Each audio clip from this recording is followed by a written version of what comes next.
સારંગપુર સર્વોપરી ધામ. અહીં જેઠા ખાચર તથા વાઘો ખાચર તથા બગડના દેહો ખાચર, કારિયાણીના નથુ પટેલ વગેરેએ સ્વામીના દર્શન કર્યા. સ્વામીએ પણ તેમને અતિ અદ્ભુત વાતો કરી. તે વાતો સાંભળી તેમણે સ્વામીને કહ્યું, સ્વામી, શ્રીજી મહારાજ તથા ગોપાળાનંદ સ્વામી અને આપ આ ગામ ઉપર બહુ રાજી છો, તો અમોને આશીર્વાદ આપો કે અમને આપના અને મહારાજના સ્વરૂપમાં મનુષ્ય ભાવ ન આવે અને અતિશય નિષ્ઠા થાય. વળી આ ગામના તમામ સત્સંગીઓની પણ નિષ્ઠા વધે. આ સાંભળી સ્વામીએ અત્યંત રાજીપો બતાવતા કહ્યું, તમોને તથા તમારા ગામના સત્સંગીઓને શ્રીજી મહારાજ અખંડ સેવામાં રાખશે. અહીં શ્રીજી મહારાજ પ્રથમ મંદિર કરવા સારું પધાર્યા હતા ને વર આપ્યો હતો. તે વર સાચો કરશે ને એકાંતિક મુક્ત દ્વારે સર્વોપરી શિખરબદ્ધ મંદિર કરાવશે ને તેમાં અક્ષર, પુરુષોત્તમ ને મુક્તની મૂર્તિઓ સ્થાપશે. આખા બ્રહ્માંડમાં આ સર્વોપરી ધામ કહેવાશે ને ઘણા લોકો સર્વોપરી નિષ્ઠા શીખશે. મધ્ય મંદિરમાં પોતાની મૂર્તિ પધરાવશે અને સંપ્રદાયની પુષ્ટિ થશે. આવી ઘણી વાતો સારંગપુરના મહિમાની ભવિષ્યવાણી કહીને કરી. પછી સ્વામી કુંડે ફરવા જતા હતા. ત્યાં રસ્તામાં હવેડીયો કૂવો તથા લીમડો જોઈ બોલ્યા, આ સ્થળે મંદિર થશે. અને જે જગ્યાએ શ્રીજી મહારાજે ધોળા અને ફલ્ગુ નદી નીચે બેટમાં ઘણી લીલા, આઠમનો સમયો, યજ્ઞ 84 વગેરે કરીને રમણ રેતી કરી છે, તેથી દિવ્ય અક્ષરતુલ્ય આ ભૂમિ થઈ છે. એ પ્રમાણે વાત કરી કુંડે પધાર્યા. ત્યાં સ્નાન કરી પાછા ફરતા પોતે તમામ ભૂમિ ઉપર ફરી મંદિર કરવાની જગ્યા બતાવી. તે વખતે નાગજી શેઠ વગેરે હરિભક્તો ભેગા હતા. તેમણે આ આખો પ્રસંગ નજરે જોયેલ અને સ્વામીની ભવિષ્યવાણી સાંભળી સત્સંગમાં પ્રવર્તાવેલ છે. સ્વામી સારંગપુરથી નીકળી બોટાદ પધાર્યા. દિવસ રહી ગઢડા પધાર્યા. ગઢડામાં પોતાના લાડીલા શિષ્યો મનજી ઠક્કર, ટોકર ભાવસાર, કલ્યાણ કંદોઈ વગેરેને વાતો કરી આનંદ કરાવ્યો. પછી ત્યાંથી ચાલ્યા તે અમરેલી ગયા. ત્યાં અક્ષર સ્વરૂપ દાસે એટલે કે પૂર્વાશ્રમના ત્રિકમદાસ મંદિર કરવું અધૂરું મૂકેલું તેને પૂરું કરવા સ્વામી અમરેલી રહ્યા. ઓઢામાં સમઢિયાળા સુધીના તમામ ગામના હરિજનોની રસોઈ લીધી અને 23 દિવસ રહ્યા. આણે કેનો બાપ માર્યો છે? બીજે દિવસે જૂનાગઢ જતાં રસ્તામાં સૌના સ્વભાવ ઉપર વાત કરતા કહ્યું, આ હરિદર્શનાનંદ બ્રહ્મચારીને લાડવા ખાવાનો લવલવાટ છે. આ ધર્મતનય દાસને ગરાસના સંકલ્પ થાય છે અને આ ડાયાભાઈને પટલાઈના સંકલ્પ થાય છે.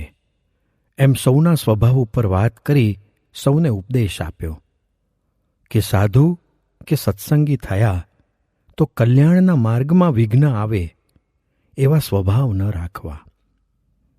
એમ વાતો કરતાં જૂનાગઢ પધાર્યા. જૂનાગઢમાં ભીમ એકાદશીનો સમયો ભરપટ ભરાયો હતો.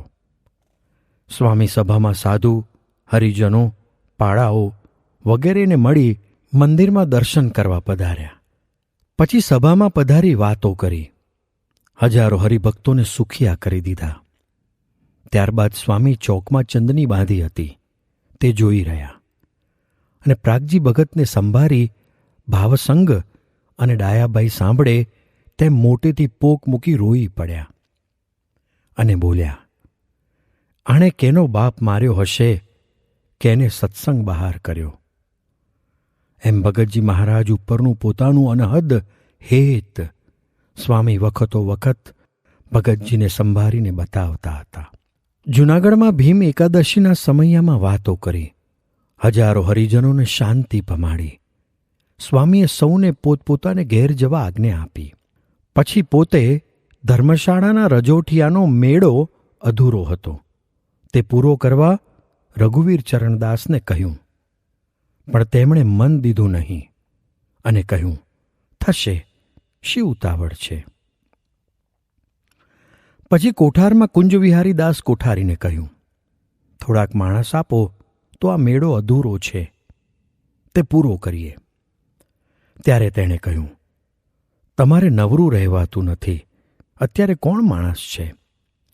આ સાંભળી સ્વામી જાગાભક્તને ઓરડે આવ્યા અને તેમને પૂછ્યું, તારી પાસે માણસ કેટલા છે? તે બધા મારું કહ્યું કરે કે મોટેરાનું કહ્યું કરે? એટલે જાગાભક્તે કહ્યું, સ્વામી, માણસ તો છે અને આપ કહો તેમ કરીએ. એટલે સ્વામીએ કહ્યું, મારે લાકડા વહેરવા છે. એટલું કહી 6 કરવત મંગાવી લાકડા વહેરવાની શરૂઆત કરી. ડાયાભાઈ તથા ભાવસંગ પણ આ કામમાં ભેળા હતા. સ્વામી નિત્ય સવારે, બપોરે અને સાંજે જમીને તેમને પ્રસાદી આપે. એટલે હરગોવિંદ દાસે કહ્યું, એ જ સેવા કરે છે, એમ કહીને પ્રસાદી આપવા જનાર સેવકને અટકાવ્યો. એટલે સ્વામી પોતે એક થાળ લાવી પ્રસાદી ભરીને પોતે 3 વખત આપી આવતા અને નિત્ય સાંજે તેમને મળે. એમ 20 દિવસ મળ્યા. પછી 10 દિવસ સવારે ને સાંજે મળે. એમ જાગા ભગત વગેરેને 1 મહિનામાં 40 વખત મળ્યા. સ્વામી વેરણિયા કામ કરતા હોય ત્યાં જાતે આવીને બેસે અને ખૂબ વાતો કરે. સ્વામી વાડીમાં વાતો કરે છે એ જાણી રૂપશંકર પણ ત્યાં વાતો સાંભળવા આવવા લાગ્યા. પોતે નિત્ય 1 વખત મંદિર આવવાનો નિયમ રાખ્યો હતો, પણ સ્વામીની વાતો સાંભળવા 2 વખત આવવા માંડ્યા. ત્યારે સ્વામીએ પૂછ્યું, રૂપશંકર, પ્રકરણ ફેરવ્યું? ત્યારે રૂપશંકરે કહ્યું, આપે ફેરવ્યું ત્યારે મેં ફેરવ્યું, કેમ કે આપે કોઈ દિવસ શ્રીજી મહારાજના અદ્ભુત મહિમાની આટલી વાતો કરી નથી. તેથી એમ જણાય છે કે આપ પણ છેલ્લી આપના રહસ્યની વાતો કરો છો. આ પ્રમાણે પ્રશ્ન ઉત્તરો વેરણિયાઓ સાંભળે તેમ સ્વામી કરે અને તેમને પાછી વાતો પણ કરે અને કહે, તમોએ મારી આજ્ઞાથી આ સેવા કરી છે, તો તમને ભેગા લઈ જઈને વાતો કરવી છે ને સુખ આપવું છે. મેળો જળાઈ રહ્યો. ત્યાર પછી સ્વામી દેશમાં ફરવા જવા તૈયાર થયા. એટલે રઘુવીર ચરણ દાસે પૂછ્યું, કેને કેને સાથે લઈ જાઓ છો? ત્યારે સ્વામીએ કહ્યું, પ્રથમ તો મારા વેરણિયા. એટલે રઘુવીર ચરણ તાળુકીને બોલ્યો, તે વિના બીજાને લઈ જાઓ. એટલે સ્વામીએ કહ્યું, તો મારે જવું નથી. એમ કહી જવાનું માંડી વાળ્યું. પછી વાડીમાં પથ્થર કઢાવવા લાગ્યા. અહીં પોતાના હેતવાળા જાગા ભગત, ડાયાભાઈ, રાજા ભગત, રણછોડ ભગત વગેરેને ભેગા રાખી ખૂબ વાતો કરે ને આનંદ આપે. જન્માષ્ટમીનો સમયો આવ્યો ત્યારે પણ હજારો હરિભક્તોને વાતો કરી આનંદ આપ્યો. આ સમયમાં સ્વામીએ સ્વામી બાલમુકુંદ દાસજી તથા સ્વામી યોગેશ્વર દાસજીને મંડળ બાંધી આપ્યા હતા. તેથી સ્વામી બાલમુકુંદ દાસજીને થયું કે સ્વામી બહુ કૃપાળુ એટલે દયા કરી મારું ઠેકાણું પાડ્યું અને મને મંડળ બાંધી આપ્યું. દેશમાં ફરવા જવાનું તેમને થયું હોવાથી સહેજ મરકતા મરકતા સ્વામી પાસે આવી દંડવત કરવા લાગ્યા. તેમને મરકતા જોઈ સ્વામી બોલ્યા, સત્પુરુષથી નોખા પડવું પડે અને જમપુરીમાં ગયા જેવું દુઃખ ન થાય તો ક્યાં સત્પુરુષમાં જીવ જળ્યો છે? એમ કહી બાલમુકુંદદાસ સ્વામીને રાજી થઈ આશીર્વાદ આપ્યા. પછી તે કૂંકા વાવ ભણી મંડળ લઈને ફરવા ગયા.